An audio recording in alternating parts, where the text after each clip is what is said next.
আজকের টপিক পুরুষত্ব কি বা পুরুষসুলভ সম্পর্কে একটি টিকা লেখো বা পুরুষালী বলতে কি বোঝো।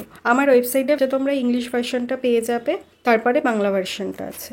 Importance of question very important, মানে আমার মনে হয়েছে এই কোশ্চেনটা অল্টার ইয়ারে হোক বা মার্কস ডিভিশনে কম বেশি করে হোক পরীক্ষা আসার সম্ভাবনা অনেকটাই আছে। ওয়ার্ড কাউন্ট অ্যাপ্রক্স যতগুলো ওয়ার্ড নিয়ে এই কোশ্চেনটার অ্যান্সার করা আছে সেটাকেই বলেছি।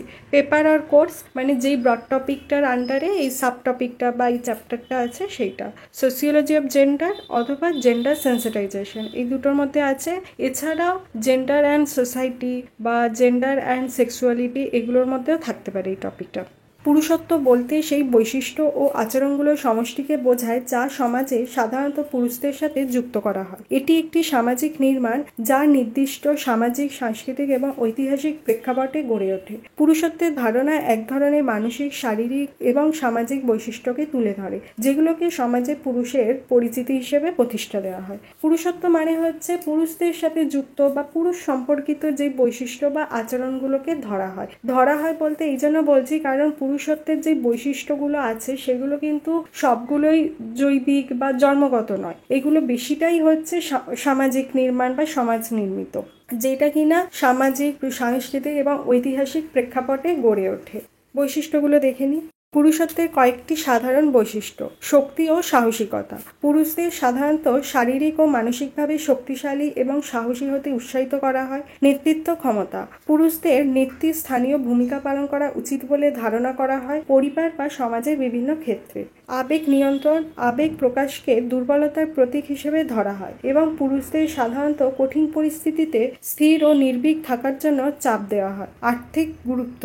পুরুষদের প্রায় পরিবারের আয় রোজগারের প্রধান হিসেবে দেখা হয়, যা তাদের ওপর আর্থিক দায়িত্বের বোঝা চাপিয়ে দেয়। পুরুষত্ব বলতে বা কোনো একটি পুরুষ হলেই তার মধ্যে কি কি বৈশিষ্ট্য থাকবে বা থাকতে পারে বা থাকা উচিত বলে আমরা ধরে নিই, সেগুলো হচ্ছে শারীরিকভাবে সে শক্তিশালী হবে, মানসিকভাবে সে সাহসী হবে, তারপরে নেতৃত্ব প্রদান করবে, মানে পরিবার বলো বা সমাজের বিভিন্ন ক্ষেত্রে সে বিভিন্ন গুরুত্বপূর্ণ দায়িত্ব নেবে, সিদ্ধান্ত গ্রহণ করবে, এইরকম কর্তৃত্ব ফলাবে এগুলোকে। আবেগ নিয়ন্ত্রণ মানে যে কোনো পরিস্থিতিতেই, সে দুঃখজনক পরিস্থিতি হোক কি ভয়ের পরিস্থিতি হোক, একদম নিজেকে কি বলবো আবেগহীনভাবে প্রকাশ করবে। আর্থিক দায়িত্ব। পরিবারের মধ্যে মেন আর্নিং মেম্বার হবে, তার ওপরই সব আর্থিক দায়িত্ব। পুরুষত্বের প্রভাব। পুরুষত্বের এই কঠোর ধারণা পুরুষদের ওপর এক ধরনের মানসিক চাপ সৃষ্টি করে। তারা অনেক সময় সামাজিক প্রত্যাশাগুলির সঙ্গে নিজেদের মানিয়ে নিতে ব্যর্থ হয় এবং এর ফলে হতাশা ও উদ্বেগের শিকার হয়। এই যে আগে যেই বৈশিষ্ট্যগুলোর কথা বললাম, এই বৈশিষ্ট্যগুলোর মধ্যে যদি কোনো একটা বৈশিষ্ট্য বা একাধিক বৈশিষ্ট্য পুরুষেরা যদি ফুলফিল না করতে পারে, সে ধরো শারীরিক দিক থেকে শক্তিশালী হলো না অথবা আর্থিক দিক থেকে আর কি মানে রোজগারে হলো না, তাহলে কিন্তু আমরা তাদেরকে আর কি বিভিন্ন মানসিক চাপ তাদের ওপর সৃষ্টি হয় বা মানসিক চাপ তৈরি করি, যার ফলে তাদের অসুবিধে হয় বা তাদের ওপর প্রভাব পড়ে এই পুরুষত্বে।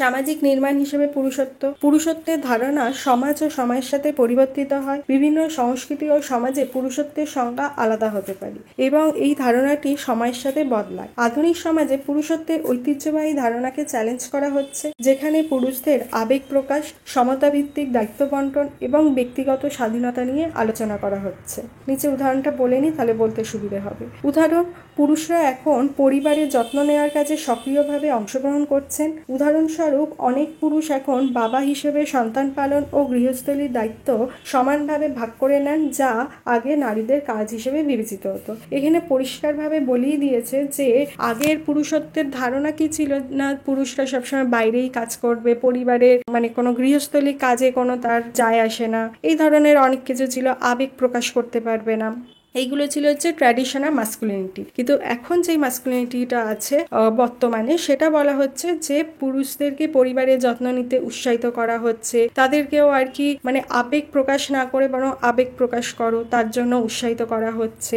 এবং অ্যাগ্রেসিভ না হয়ে সহানুভূতিশীল হওয়ার জন্য আর কি বলা হচ্ছে। এখন আর পুরুষত্ব যদি এইগুলো হয় যে তারা পরিবারের যত্ন নেয় বা আবেগ প্রকাশ করে, তাহলে কিন্তু তাকে পুরুষত্বের বাইরে ধরা হয় না, পুরুষদেরই ওটা বৈশিষ্ট্য হিসেবে এখন আধুনিক যুগে ধরা হচ্ছে, যেটা কিনা আগে নারীদের বলা হতো, মানে নারীদের বলতে গৃহস্থলী কাজ করা মানে নারীদের কাজ বা নারীদের ভূমিকা ওটা, কিন্তু এখন পুরুষদের ভূমিকা হিসেবে এটা বলা হচ্ছে। সমান আর কি দায়িত্ব বন্টন, সে ঘরেরই হোক কি বাইরেরই হোক। এইটাই আর কি মোটামুটি বলেছে, এখানে অ্যান্সারটা শেষ। এবার এই অ্যান্সারটা কোথায় কিভাবে পাবে সেটা আমি পরের একটা ভিডিও ক্লিপে বলেছি, সেটা লাস্ট অবধি দেখো, তাহলে সব বুঝতে পারবে। আমি কিছু ইম্পর্টেন্ট কথা বলবো, তাই ভিডিওটা স্কিপ না করে লাস্ট অবধি দেখো। তুমি এই ভিডিওতে দেখানো উত্তরটা কোথায় আর কিভাবে পাবে, আমি এখন যে উত্তরটা দেখালাম সেটা তুমি আমার ওয়েবসাইটে পেয়ে যাবে। ওয়েবসাইটে অনেক কোশ্চেন অ্যান্সার অলরেডি পোস্ট করা আছে, তাই তুমি সরাসরি সার্চ বারে গিয়ে সার্চ করে নিতে পারো যেই টপিকটা তোমার লাগবে। কয়েকটা কিওয়ার্ড দিলেই চলে আসবে। এই ওয়েবসাইটের লিঙ্ক আমার চ্যানেলে গিয়ে অ্যাবাউট সেকশনে পেয়ে যাবে, অথবা গুগলে সার্চ করলেও আশা করছি পেয়ে যাবে। লিজি বাঙালি স্টুডেন্ট বলে সার্চ করতে হবে, অন্য কিছু নয়। আসলে আমার ওয়েবসাইট ইউটিউব চ্যানেল দুটোই নতুন, তাই জানি না সার্চ রেজাল্টে ওয়েবসাইট আসবে কিনা। আর ইউটিউবের ডেসক্রিপশন বক্সে তো লিঙ্ক শেয়ার করাই যাচ্ছে না।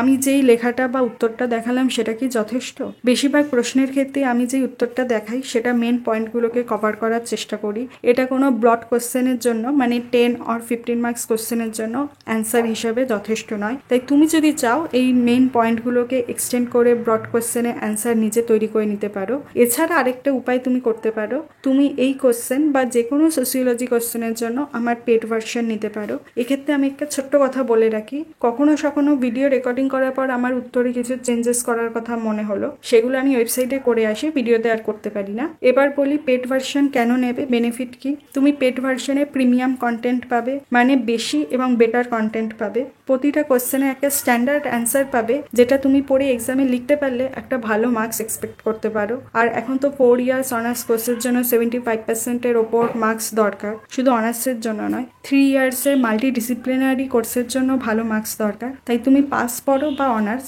এই পেড ভার্সনটা একবার নিয়ে দেখতে পারো কিরকম কন্টেন্ট আছে। এছাড়া পেড ভার্সনে অন্যতম একটা মেন ফিচার্স, ইংলিশ বাংলা দুটো ভাষাতেই কন্টেন্ট পাবে। সব না হলেও ম্যাক্সিমাম কন্টেন্ট তাই পাবে, কিছু কন্টেন্ট হয়তো শুধু ইংলিশ বা বাংলায় আছে। কোশ্চেনে অ্যান্সারের জন্য আমি ভিজুয়াল এলিমেন্ট মানে ফ্লো চার্ট, টেবিল, ডায়াগ্রাম ব্যবহার করেছি, মানে যেই কোশ্চেনের ক্ষেত্রে ব্যবহার করা যায় আর কি, যেটা ইউজফুল আর হেল্পফুল হবে তোমার জন্য। আসলে আমি চেষ্টা করেছি পেড ভার্সনটা যতটা স্টুডেন্ট ফ্রেন্ডলি করা যায়, যাতে তোমার পড়তে, বুঝতে আর মনে রাখতে সুবিধে হয়। আর প্রাইসিংয়ের কথাটা আমি মাথায় রেখে যতটা বাজেট ফ্রেন্ডলি করা যায় তার চেষ্টা করেছি। শেষে টেস্টিমোনিয়াল হিসেবে বলতে পারি, আমি নিজেও এই অ্যান্সার করে 75%-এর ওপর পেয়েছি। ইনফ্যাক্ট আমি নিজের সময় এত এফোর্ট দিয়ে নোট বানাইনি যতটা এফোর্ট দিয়েছি এখন, কারণ আমি চেয়েছি তোমাকে যতটা ভালো কন্টেন্ট বা নোট প্রোভাইড করা যায়। এবার পেড ভার্সন কিনবে কী করে সেটা আমি এখানে আর বলছি না, কারণ সবাই তো কিনবে না। যদি কেউ ইন্টারেস্টেড থাকো তাহলে ওপরের ডান দিকে আই বাটনে ডেডিকেটেড একটা ভিডিও করেছি, সেটা দেখে নিতে পারো। কি কি পোস্ট বা কন্টেন্ট আছে ওয়েবসাইটে সেটা দেখার জন্য তোমাকে লিস্ট অফ পোস্টে ক্লিক করতে হবে। এই পেজে এসে তোমাকে একটু ওয়েট করতে হতে পারে, কারণ এখানে একটা ভারী ফাইল লোড হবে। এখানে তুমি পোস্ট লিস্ট চেক করতে পারবে, যার কোনো একটাতে ক্লিক করলে তুমি সমস্ত ইনফরমেশন পেয়ে যাবে, যেমন সেটা কোন ভার্সনে অ্যাভেলেবেল আছে, পেড ভার্সন নাকি ফ্রি ভার্সনে, আর কোন মিডিয়ামে আছে, মানে শুধু ইংলিশ ল্যাঙ্গুয়েজে নাকি বাংলা, নাকি ইংলিশ বাংলা দুটো ল্যাঙ্গুয়েজেই কন্টেন্টটা অ্যাভেলেবেল। যেগুলোর ক্ষেত্রে দুটো ল্যাঙ্গুয়েজে দেওয়া থাকবে সেগুলোর ক্ষেত্রে দুটো ল্যাঙ্গুয়েজই কিন্তু ফলো করবে।